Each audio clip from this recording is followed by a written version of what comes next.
कल्पना कीजिए, आज से लगभग 5000 साल पहले, जब न तो कोई मोबाइल था न इंटरनेट, फिर भी एक ऐसी सभ्यता मौजूद थी जो आज की आधुनिक दुनिया को भी सोचने पर मजबूर कर दे। रेगिस्तान की खामोशी में छुपा हुआ एक शहर, ईंटों से बना हुआ, योजनाबद्ध, रहस्यमय, इस शहर का नाम था मोहनजोदड़ो, जिसका अर्थ होता है मृतकों का टीला।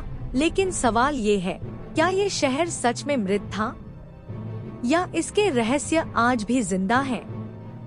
एक खोज जिसने इतिहास बदल दिया। साल था 1922। ब्रिटिश भारत में एक भारतीय पुरातत्वविद राखाल दास बनर्जी सिंधु नदी के किनारे खुदाई कर रहे थे। उन्हें अंदाजा भी नहीं था कि उनके औजार धरती के नीचे मानव इतिहास की सबसे उन्नत सभ्यताओं में से एक को उजागर करने वाले हैं।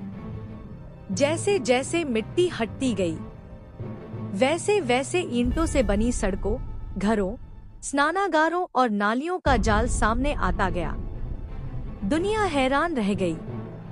यह कोई साधारण बस्ती नहीं थी, यह एक पूरी तरह योजनाबद्ध शहर था। जब दुनिया अनपढ़ थी, तब ये सभ्यता उन्नत थी। आज हम जिस चीज को अर्बन प्लानिंग कहते हैं, मोहनजोदड़ो में वो हजारों साल पहले मौजूद थी। सीधी और चौड़ी सड़कें, पक्के मकान हर घर में, स्नानघर और सबसे चौंकाने वाली बात, भूमिगत ड्रेनेज सिस्टम। जब रोम और मिस्र की सभ्यताओं में साफ सफाई एक सपना था, तब मोहनजोदड़ो में गंदा पानी ढककर बहाया जाता था। यह कोई जादू नहीं था, यह ज्ञान और अनुशासन का प्रमाण था। महान स्नानागार, धर्म या विज्ञान? मोहनजोदड़ो का सबसे रहस्यमय स्थान था द ग्रेट बाथ। यह कोई साधारण तालाब नहीं था। ईंटों को इस तरह जोड़ा गया था कि पानी रीसे नहीं।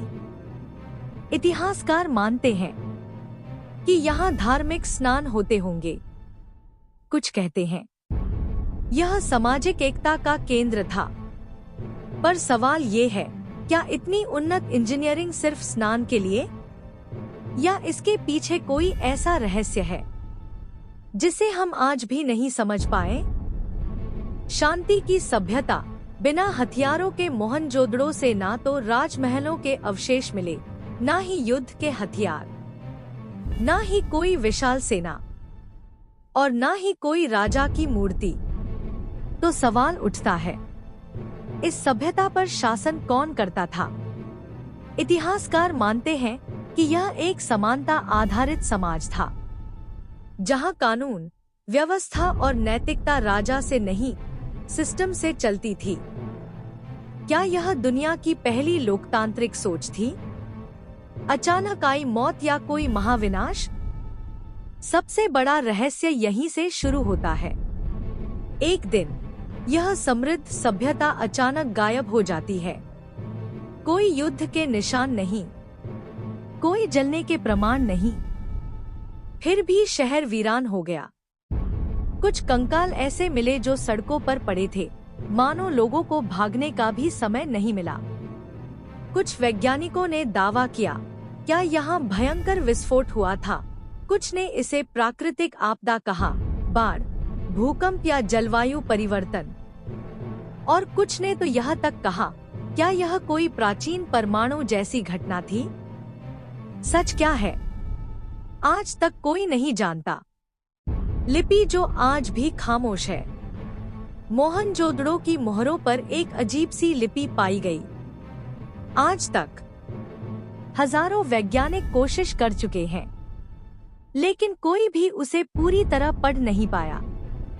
अगर वो लिपि पढ़ ली जाए, तो शायद हमें पता चल जाए वे लोग कौन थे, कहां से आए थे और क्यों गायब हो गए।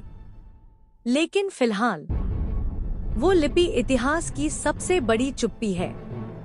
क्या मोहनजोदड़ो हमें चेतावनी देता है?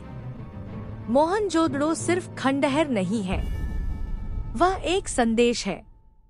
यह बताता है कि तकनीक, ज्ञान और समृद्धि के बावजूद अगर प्रकृति का संतुलन बिगड़ा तो सबसे महान सभ्यता भी मिट सकती है।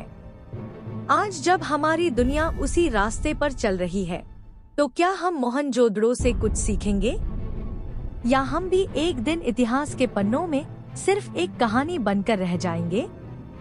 मोहनजोदड़ो सिर्फ मिट्टी में दबी हुई ईंटें नहीं, यह मानव इतिहास की सबसे गहरी पहेली है। अगर आपको यह कहानी पसंद आई हो तो वीडियो को लाइक करें, चैनल को सब्सक्राइब करें और कमेंट में बताएं, आपके अनुसार मोहनजोदड़ो क्यों नष्ट हुआ? क्योंकि हो सकता है इस सवाल का जवाब हमारे भविष्य को बचा ले।